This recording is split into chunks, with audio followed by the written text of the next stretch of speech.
Parler de comment reprogrammer votre subconscient afin de transformer votre anxiété dans des actions concrètes qui peuvent vous apporter des résultats dans votre business. Donc, je suis moi-même quelqu'un qui a vécu dans l'anxiété pendant longtemps. Mon système nerveux était habitué à cette intensité-là. Depuis petite, c'était ma normalité. Je ne savais même pas que j'avais l'anxiété avant vraiment comprendre qu'en fait, j'étais tout le temps en alarme. Comment est-ce que j'ai réussi finalement à ne pas me faire prendre par cette anxiété et arriver par exemple à un burn-out ou alors complètement succomber, donc imploder à l'intérieur, mais j'ai plutôt reprogrammé mon subconscient et cette anxiété pour me créer la vie que je voulais vraiment, pour me créer ces résultats que je voulais vraiment créer dans ma vie, dans mon business. Alors la vérité, c'est que anxiété, déjà, c'est une définition. C'est un nom qu'on a décidé d'émettre sur une émotion. On vit plein d'émotions, on vit des changements énergétiques, des changements des vibrations dans notre corps qu'on décide d'appeler émotion, et à chaque émotion, du coup, on donne un nom. Donc on va créer une différence entre anxiété, une différence entre dépression, et souvent cette vibration qui vibre à l'intérieur de nous, qui est anxiété, on ne se rend pas compte, mais elle peut être aussi de l'excitation. Et quand c'est si intense, en fait, on a du mal à la gérer. La première chose que j'ai faite, donc, c'est de comprendre en fait que anxiété, c'était une définition, et plutôt que me dire je suis en train de ressentir de l'anxiété, je suis en train de ressentir une vibration dans mon corps. Donc, je vous invite, première chose à faire, de ne plus la définir comme anxiété, mais déjà de remettre les choses hors du mental qui veut tout définir, tout analyser, tout faire entrer dans des boxes, dans des concepts. Prenez en fait de la distance par rapport à ça et revenez dans un état dans lequel vous êtes l'observateur impartial de ce qui se passe à l'intérieur de vous et voyez ça comme une vibration à l'intérieur de vous. En fait, quand vous déplacez dans je suis consciente de ce qui m'arrive et je suis l'observateur de ce qui est en train de se passer en moi, vous n'êtes plus la victime de ce que vous vivez, vous n'êtes plus celui qui le vit, mais vous êtes celui qui l'observe. Vous déplacer dans l'observateur déjà va changer, modifier la perception que vous avez de cette vibration-là et du coup la rendre beaucoup plus facile à vivre, beaucoup plus douce à vivre. Donc ça, c'est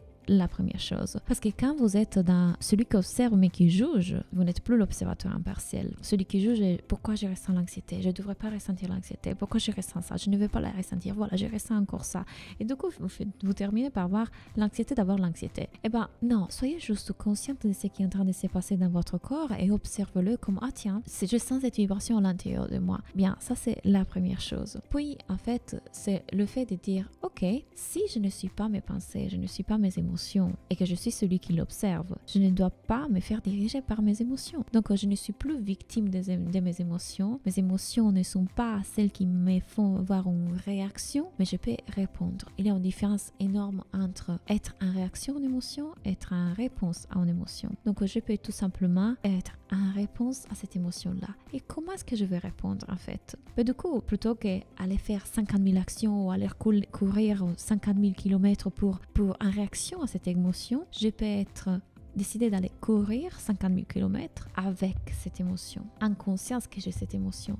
Le but, ce n'est pas la rejeter, le but, ce n'est pas y résister, le but, ce n'est pas l'éviter. Ce sont les trois choses que les gens font le plus avec les émotions. L'éviter, la rejeter et la refuser. Et en fait, si on est juste conscient que c'est une émotion et qu'on décide de l'accueillir, ben du coup, on arrête aussi de vouloir échapper de ça et du coup faire une action dans la tentative d'échapper de ça, par exemple, aller vers la nourriture, rejeter ça, du coup, être en lutte intérieure contre cette partie de nous qui finalement est sain, c'est qu'elle est sain, on ne peut rien faire. Ou alors essayer de refuser complètement de ressentir ça. Donc, quand on fait ces choses-là, on va en réaction. Donc, on met en place des compulsions, des actions compulsives. On va vers la nourriture, le sexe, l'alcool, on fait 1000 actions dans notre business, on est en anxiété, ok? On réagit à l'anxiété. Alors, si on est juste en réponse à une émotion, par contre, je peux décider que cette anxiété, ça devient le carburant pour mes actions. Je ne dois pas arrêter de faire les actions ce que je vais faire parce que je suis en réaction, en émotion. Je peux être en réponse. Donc, si moi, je ne donne plus de définition à cette vibration-là, je vous fais un exemple très concret. Vous êtes en train d'avoir une discussion terrible avec votre partenaire, vous êtes en colère, et puis il y a le gars du pizza qui tape à la porte parce qu'il est arrivé avec le pizza.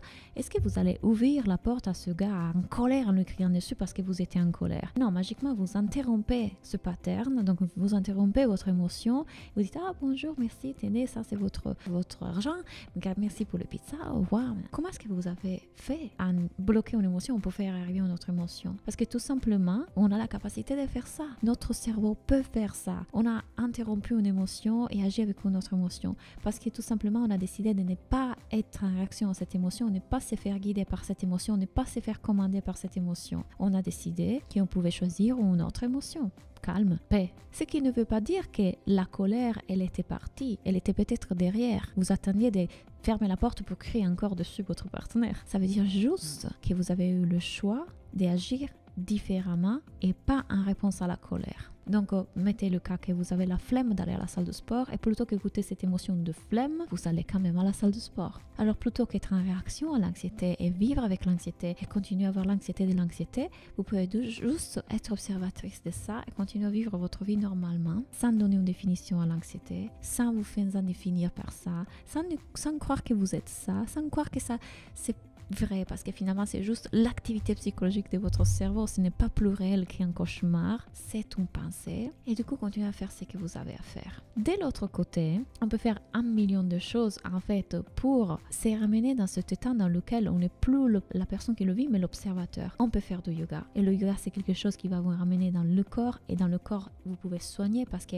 souvent les tensions, les blocages, les traumas sont stockés dans le corps, et quand on passe par le corps, on a une action sur le mental. Vous pouvez prendre soin de votre alimentation parce que la façon dont vous vous alimentez, ça va affecter énormément votre anxiété. Souvent, l'anxiété, c'est un problème de jus gastrique, donc d'acidité qui va remonter, vous cause un blocage ici, vous vous sentez bloqué ici. Finalement, c'est pas l'anxiété, c'était juste un reflux, vraiment. Donc, il y a plein de choses autour de vous qui peuvent agir et vous faire croire que vous êtes anxieux alors que c'était une réaction biologique aussi et chimique, les hormones, et vous croyez que vous devez faire quelque chose avec ça. Il n'y a rien à faire à part de dire « Oh tiens, je ressens ça ». Et il y a un processus super intéressant que je suis en train de faire tester à mes clients en ce moment qui va interrompre ce chemin neuronal. Donc vous savez qu'on a des connexions neuronales et plus on les répète, plus elles se renforcent. Donc notre but ici, c'est d'arrêter cette répétition qui cause l'anxiété, donc cette pensée et cette chose inconsciente qui continue à créer de l'anxiété pour créer une nouvelle connexion neuronale. Et de l'autre côté, comprenons aussi que si votre système nerveux est en réaction, donc si votre système nerveux est en alarme et en anxiété parce que vous avez été en anxiété toute votre vie, parce que vous étiez en train d'être en alarme pour vous protéger d'un danger, notre but, c'est encore une fois travailler aussi sur le système nerveux, donc amener notre système nerveux en ventral. J'ai fait une vidéo là-dessus, allez la regarder. Ventral, ça veut dire paix, connexion, le bleu, le plaisir. Donc pour faire comprendre à notre système nerveux qu'il est en sécurité. Et petit à petit, cette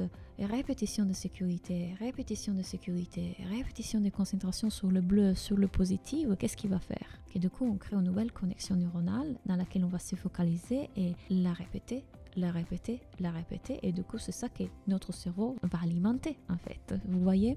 Donc le travail à faire est toujours sur plusieurs plans, un plan émotionnel, spirituel et physique. Et c'est pour ça que aussi je suis enseignante de yoga, c'est pour ça que dans mon académie de la vie il y a des exercices de yoga, des séances de yoga pour l'anxiété, des yoga thérapies pour le trauma, et il y a aussi plein de choses qui passent pour le mental, pour le corps, pour l'esprit et par l'âme. C'est exactement comme ça que j'ai réussi à utiliser mon anxiété pour, pas comme quelque chose qui me bloquait dans la vie ou pas comme quelque chose qui m'y ruinait à mon business, mes relations, mais quelque chose qui finalement était juste une information. Donc c'est une information, mon cerveau qui dit « Ah, je suis identifié à ça, je crois qu'il y a un danger, je crois que je dois me prévenir de quelque chose, je crois que je dois mettre en place les choses tout vite maintenant parce que sinon quelque chose va se passer. Ah ok, mon cerveau est en train de croire ça. Je ne suis pas mon cerveau. Et je peux mettre en place les outils que je connais pour me ramener en présence et pas me faire absorber et inspirer par cette pensée, cette anxiété. Encore une fois, entre guillemets, parce qu'on ne veut plus lui donner ce nom-là, cette vibration,